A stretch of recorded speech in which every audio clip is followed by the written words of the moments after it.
بسم اللہ الرحمن الرحیم۔ نماز توڑنے والی چیزوں کا بیان۔ نماز میں بولنا یا بلا ضرورت آواز نکالنا، مثلا جان بوجھ کر یا بھول کر بات کرنے سے نماز ٹوٹ جاتی ہے۔ اسی طرح نماز میں کسی بھی طرح کی آواز نکالنا، اف وغیرہ، یا تکلیف کی وجہ سے آہ کی آواز نکالنا، یا نماز میں زور سے رونے سے نماز ٹوٹ جاتی ہے۔ البتہ اگر کوئی بندہ تلاوت سن کر روئے، جنت جہنم کا ذکر ہو رہا ہے اور وہ سن کر روئے تو اس سے نماز فاسد نہیں ہوتی۔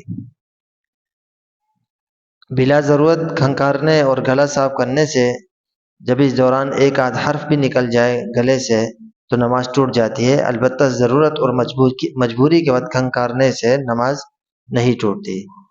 نماز میں چھینک آئی کسی کو اور اس پر اس نے الحمدللہ کہا تو نماز فاسد نہیں ہوگی، لیکن نماز میں یہ نہیں کہنا چاہیے۔ اور اگر نماز میں پاس میں کوئی چھینکا اور نمازی نے دوران نماز اس کو جواب میں یرحمک اللہ کہا تو نماز ٹوٹ جائے گی۔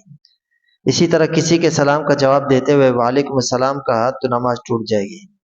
نماز میں کوئی اچھی خبر سنی اور دوران نماز ہی اس خبر سننے پر الحمدللہ کہہ دیا، یا کسی کی موت کی خبر سنی اور دوران نماز ہی انا للہ کہہ دیا تو نماز فاسد ہو جائے گی۔ اسی طرح نماز میں کوئی بچہ گر گیا یا کوئی چیز گر گئی اور گرتے وقت نمازی نے بسم اللہ کہہ دیا تو نماز ٹوٹ گئی۔ اسی طرح دوران نماز کسی لکھی ہوئی چیز پہ نظر پڑ گئی اور اس کو اپنی زبان سے تو نہیں پڑھ رہا لیکن دل ہی دل میں وہ مطلب سمجھ گیا، یعنی اس پہ غور فکر کر کے سمجھ گیا تو نماز نہیں ٹوٹی۔ البتہ ایسا کرنا نہیں چاہیے، لیکن اگر زبان سے پڑھ لے تو نماز ٹوٹ جائے گی۔ دوران نماز کوئی چیز کھا پی لینا۔ نماز میں کوئی چیز کھا لی یا کچھ پی لیا تو نماز ٹوٹ گئی، یہاں تک کہ اگر ایک تل یا چھالیا کا ٹکڑا ہی اگر اٹھا کر کھا لے تو بھی نماز ٹوٹ جائے گی۔ البتہ اگر کوئی چیز دانتوں میں اٹکی ہوئی تھی اور اس کو نگل لیا تو اس میں قاعدہ یہ ہے کہ اگر وہ چھنے کے دانے سے چھوٹی ہے تو نماز ہو گئی، اور اگر چھنے کے دانے کے برابر یا زیادہ ہے تو نماز ٹوٹ جائے گی۔